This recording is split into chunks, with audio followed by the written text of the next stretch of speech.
আসসালামু আলাইকুম ওয়া রাহমাতুল্লাহি ওয়া বারাকাতুহু। হৃদয়ের ভালোবাসাটুকু সব উজাড় করে দিলেও আমার ঋণ পরিশোধ হবে না বেনাপোলবাসীর কাছে। আপনাদের দোয়া, আপনাদের ভালোবাসায় রকুনুজ্জামানের বেড়ে ওঠা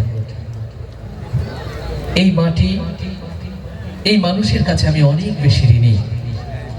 আজ 25টি বছর ইসলামী সংস্কৃতির মঞ্চে ধীরে ধীরে গাইতে গাইতে যখন উবাইদা ভাইয়েরা রকুনুজ্জামানকে বড় ভাই মনে করে, এর সকল প্রাপ্তিটুকু কিন্তু এই বেনাপোল এই যশোরবাসীর জন্য আলহামদুলিল্লাহ।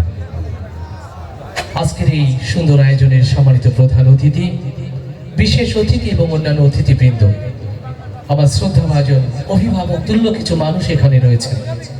আমার শ্রদ্ধাভাজন বড় ভাই মতিয়ার রহমান, বেনাপোলের বিশিষ্ট ব্যবসায়ী, প্রিয় ভাই হাফিজ ভাই, যাদের ভালোবাসা রকুনুজ্জামানকে ঘিরে রাখে। এছাড়া বন্ধুবর অনেক প্রিয়জন রয়েছেন আমার দায়িত্বশীলরা, যাদের ভালোবাসায় তিলে তিলে ইসলামী সংস্কৃতি অঙ্গনে আল্লাহ তাআলা আমাকে কাজের সুযোগ করে দিয়েছেন। আজকে সাউন্ড বিন্যাসে রয়েছেন আমাদের প্রিয় ভাই শাহরাজ। তুমি আছো? আলহামদুলিল্লাহ, ওর জন্য দোয়া করি। পূজার কারণে যখন সবাই সাউন্ড দিতে ব্যর্থ, শাহরাজ ভালোবাসা এগিয়ে দিয়েছে। আমি ওরে ভালোবাসি অনেক, তো রাগ করিও তাই। আল্লাহ আমার ভাইকে বরকত দিক। পেছন থেকে ভালো শোনা যায়? আলহামদুলিল্লাহ, আপনারা ওর জন্য দোয়া করবেন। শাহরাজ সুরমিতা সাউন্ড ঝিকরগাছা, আল্লাহ আমার প্রিয় ভাইকে যেন সর্বোচ্চ বারাকার দোয়ার খুলে দেন। আমার মায়েরা রয়েছেন, আমার বোনেরা রয়েছেন। চলুন কথা হবে হৃদয়ের সুর তুলে ইনশাআল্লাহ।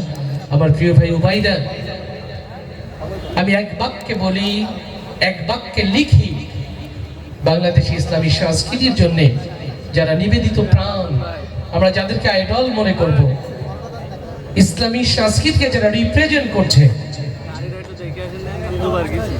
আবু উবাইদা তাদের মধ্যে অন্যতম। আলহামদুলিল্লাহ, আমি অনেক বেশি ভালোবাসা জ্ঞাপন করছি, দোয়া জ্ঞাপন করছি আমার প্রিয় ভাই এনামুল হাসান বিন নূর, বেনাপোলে এক নিভৃত স্বপ্নচারী যুবক, এই জমিনকে কোরআনের আলোয় আলোকিত করার জন্য আন-নূর ফাউন্ডেশন প্রতিষ্ঠা করেছে আন-নূর ক্যাডেট মাদ্রাসার মতো একটি দ্বীনি মারকাজ, যাদের এনামুল হাসান বিন নূর ক্যাডেট মাদ্রাসা, যাদের আজকের ভালোবাসায় এই সুন্দর আয়োজন, ওদের জন্য আপনাদের দোয়া থাকবে তো ইনশাআল্লাহ। সন্তানকে দিন শেখাতে রাজি আছি কারা কারা, আগে হাত দেখতে চাই। সন্তানকে দিন শেখাতে রাজি আছি কারা কারা, হাত দেখতে চাই। ইয়া রব, এই হাতগুলোকে আল্লাহ তুমি কবুল করে নাও। যারা ওয়াদা করেছে এই ওয়াদার উপর বহাল থাকার তৌফিক তুমি দান করে দাও। সম্মানিত ভাইরা, আমি এবং আমার প্রিয় ভাই উবাইদা আজকে পরপর গান শোনাতে থাকবো যতক্ষণ আপনাদের ভালোবাসা থাকে।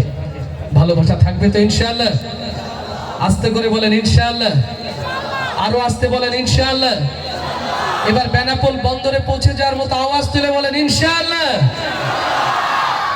হ্যাঁ, বোঝা গেছে উবাইদাও খুশি, আপনারাও খুশি, আলহামদুলিল্লাহ।